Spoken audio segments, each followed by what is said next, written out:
On October 1st, 2024, Iran attacked Israel with the biggest ballistic missile attack ever in the history of warfare.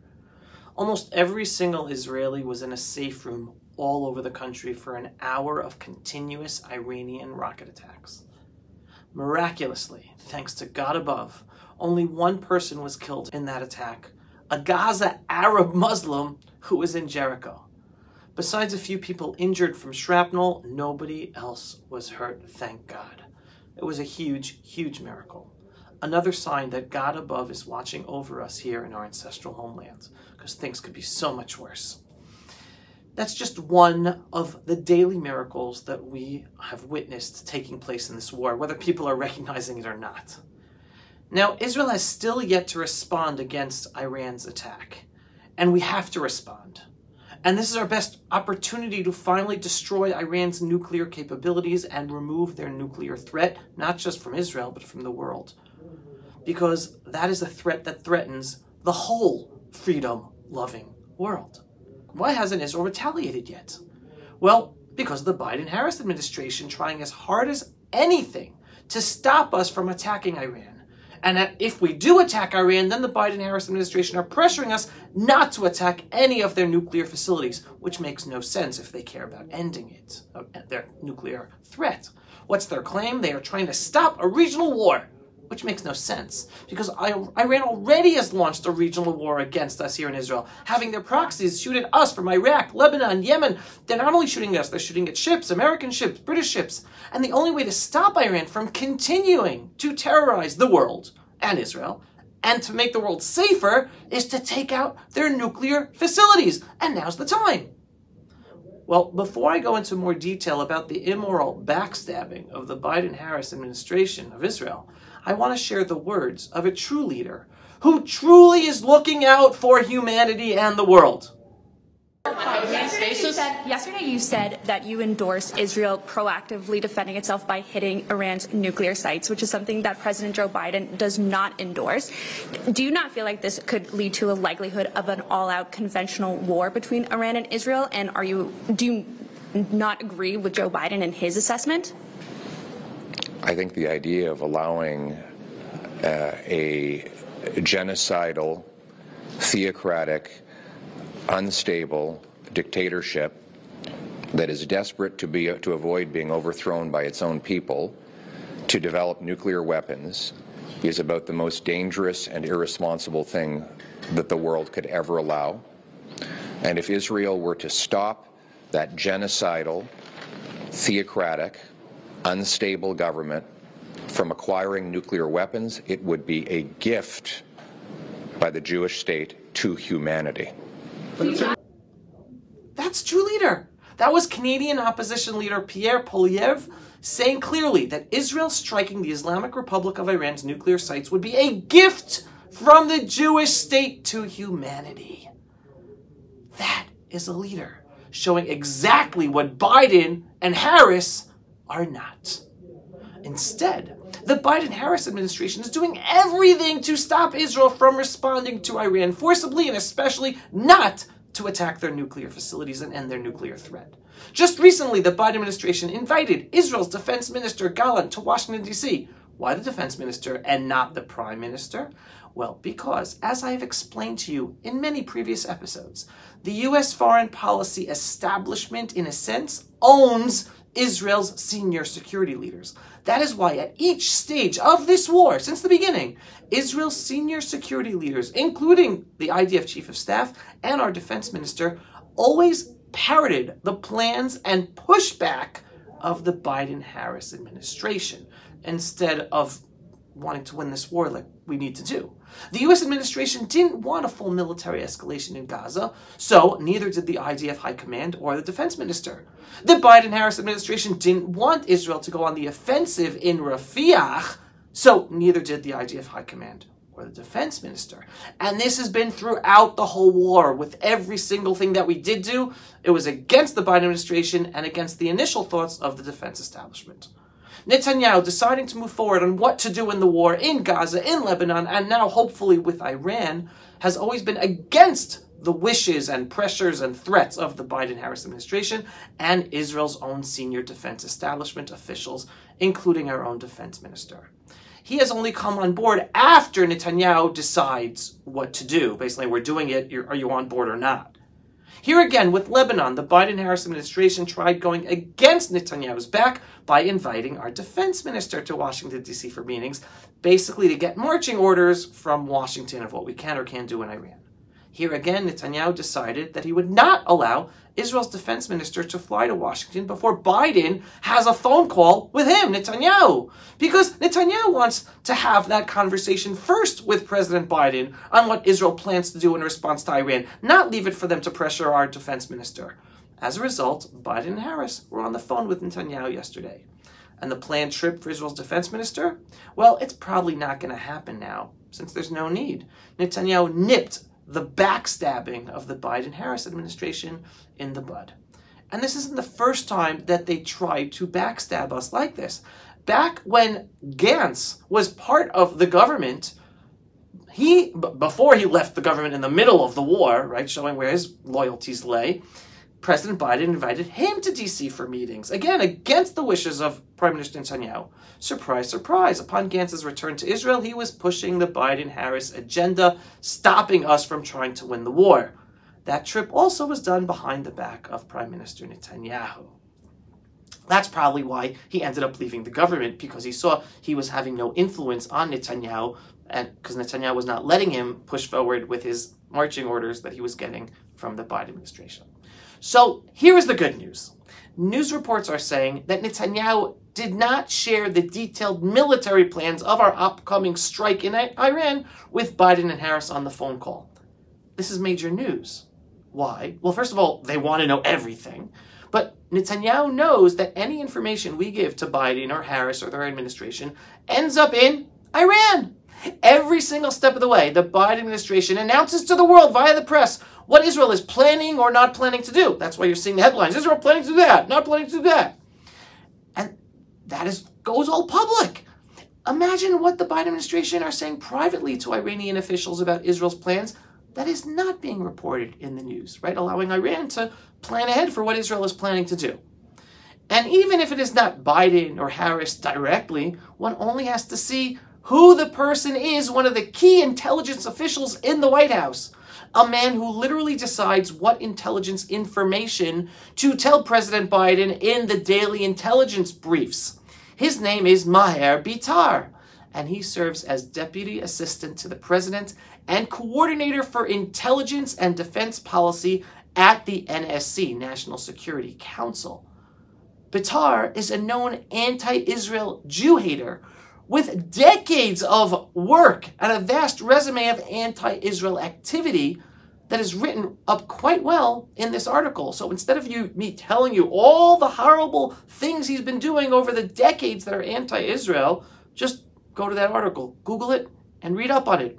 It's all there. The article also writes this, and this is what's important for us today.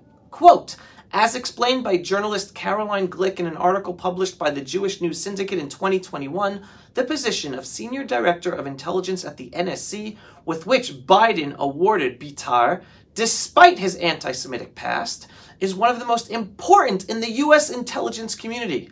The Senior Director is the node to which all intelligence from all agencies flows. He decides what to share with the president. And on behalf of the president, he determines priorities for operations and intelligence gathering. Glick adds that the senior director also determines what information the U.S. intelligence community will share with foreign intelligence services. Likewise, he decides how to relate to the information that foreign agencies share with the United States. The position, Glick notes, is intended to define the Biden administration's foreign policy. Therefore, it should be filled by intelligence professionals. But strangely, an activist who has helped organize conferences that supported Islamic terrorism was awarded the position, after the boost he received from the Obama administration. End quote from that article. That's the person in charge of U.S. intelligence. Does anyone really doubt that this man would not share delicate information, intelligence information about Israel with Israel's enemies, including Iran? Hence, Israel can't tell the Biden administration what our detailed plans are to do against Iran. Which is why Israel did not tell the president about our plans to attack Hezbollah leader Nasrallah or some of the other high-priority attacks that have been so successful in giving Israel the upper hand in winning this war. While the Biden administration has been trying to stop Israel at every step of the way from winning this war, even by using our own security officials and our own media, because they're always supportive of the Biden administration against Netanyahu, they're always trying to stop Netanyahu from winning this war. Thankfully, Netanyahu is beautifully playing this delicate diplomatic situation like a fiddle and deciding to act as we must act to win this war and protect Israeli lives and not allow the Biden administration to dictate how we're going to fight this war. As an aside, don't you find it absurd that the Biden-Harris administration is willing to bribe Israel to stop our military action to defeat our enemies by promising Israel military assistance, but then forbidding us from using that military assistance to actually defeat our enemies in order to save our lives? That's just some food for thought, because that's what's happening. They're always saying, we'll give you this, we'll do that. And then they say, but don't do that, don't use it for this. Now I want to end by going a little deeper on how Netanyahu cannot trust the Biden-Harris administration. I'm about to quote a recent article that details conversations between President Biden and Israeli Prime Minister Netanyahu, as quoted in a recently published book. Biden made these comments to Netanyahu after Israel successfully eliminated a senior Hezbollah leader named Fuad Shukar. Shukar is not some unknown terrorist. The U.S. State Department had a $5 million bounty on his head for being responsible for a terror attack in Beirut that killed 241 U.S. Marines back in 1983. So America has wanted this guy dead since 1983.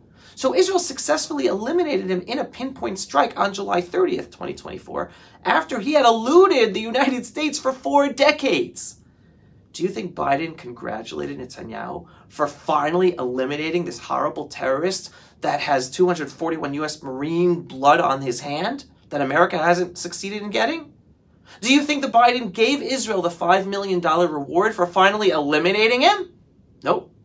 Not only that, but Biden was livid at Netanyahu that he ordered for this arch-terrorist elimination. Just listen to what he told Netanyahu, and I'm quoting this article. Quote, U.S. President Joe Biden labeled Prime Minister Benjamin Netanyahu a son of a in a private conversation in April, according to Bob Woodward's new book, War, CNN reported on Tuesday. In his book, Woodward claims Biden said that the Israeli Prime Minister was, quote, a bad guy. He's a bad effing guy, end quote. Sorry for me saying it like that, because I don't like to curse. I try never to curse. And I didn't curse, but even saying that is bad enough. The book also illustrates, according to the report, how an IDF operation in Rafah in the southern Gaza Strip was a point of contention between the two leaders. In an April phone call, Biden asked Netanyahu, "What's your strategy, man?" Netanyahu responded, "We have to go into Rafah." Again, Rafah is the border with Gaza and Egypt that was allowing them to smuggle all of their weapons, which prompted Biden to retort, "Bibi, you've got no strategy." In a similar vein, following Israel's entry into Rafah, Biden is quoted as calling Netanyahu a effing liar. We had to do it to stop and beat Hamas. According to the Woodward excerpts following Iran's April attack, Biden told Netanyahu to, quote, take the win instead of retaliating, adding, you don't need to make another move, do nothing. This is what Biden's telling Israel. After Israel carried out a strike on Beirut in July, in which a senior Hezbollah commander was killed along with 3 civilians, Biden stated, according to the quotes, quote, Bibi, what the F? You know, the perception of Israel around the world increasingly is that you're a rogue state, a rogue actor, end quote, the president reportedly said. Israel's trying to save the world, not just save Israel, and that's how Biden is talking to Netanyahu? There you have it. A Biden-Harris presidency administration that does not have Israel's back. Instead of acting like a true leader, like a true ally, in supporting us to end the threats that surround us and kill us literally every day. This Biden-Harris administration is angry at us for what we are doing to protect ourselves. Angrier at us than they are at our enemies, who also clearly want to destroy America. Iran says it all the time. We are so blessed that God above has our back and that we have Prime Minister Netanyahu at the helm as Prime Minister here in Israel, because we don't have anyone else who could take this pressure from the Biden-Harris administration. And I don't know when this video is actually being published for you to watch, or when Israel will finally retaliate against the Iranian attack back from October 1st, but it will happen. I really hope that Netanyahu continues to do what we have to do, not just for Israel or for the Jews, but for the whole freedom-loving world, to protect it all, which includes eliminating Iran's nuclear capabilities. Each day we're seeing news that they're closer and closer to the bomb. Why does Biden want to allow them to do that? Now is the time to get rid of it, despite the threats and pressure of the Biden-Harris administration and how they might punish us for doing it. And I just have to end with these words again that say it all. And thank you. Here we are praying for a better future, a safer year, with a true global leadership that understands Israel is the front lines of the whole freedom-loving world, and that our holy IDF soldiers are the ones fighting for all of us. So everyone, strengthen your faith in the one above. Pray, pray, pray for our holy soldiers and for Netanyahu to make the right decisions and not to buckle to the immoral, backstabbing Biden-Harris administration. We're going to win this, folks, with the support of the Biden-Harris administration or without. Now's our chance. We got to do it. Voice your support. Make your vocal voice heard by your own elected officials. And I know all of you in Florida or in the Southeast who've just been dealing with the hurricanes. We are praying for you in Israel as well. On top of that, this is about the whole freedom-loving world, that we don't get nuked or threatened by an Iranian nuke in the future for them to have hold over all of us. Pray that the IDF and Netanyahu decide to do the right thing to save us all from an unsafe future with an Islamic rogue dictatorship that would have a nuclear weapon, because the Biden-Harris administration prefers that than Israel doing what's necessary to save the world. That's what you get from me today, folks, here from another episode of The Pulse of Israel. If you are not yet a subscriber, go to pulseofisrael.com and sign up, where you get the belief-based, inspiring, politically incorrect truth about Israel, the Jewish people, and the freedom-loving world that you hardly get anywhere else. So sign up and support our work. We're a donor-based organization. We're highly censored and shadow banned across all social media channels. We need your support in order to have our videos be seen by as many people as possible. Signing off from the eternal, ancestral, biblical homeland of the Jewish people, the land of Israel, in our beautiful, biblical, ancestral, indigenous, indivisible capital, Jerusalem, since King David's time. This is Avi Abelo for another episode of Pulse of Israel. Shalom, everyone, and thanks for watching. Pulse of Israel, frontline videos from the Holy Land. Support our work by donating today.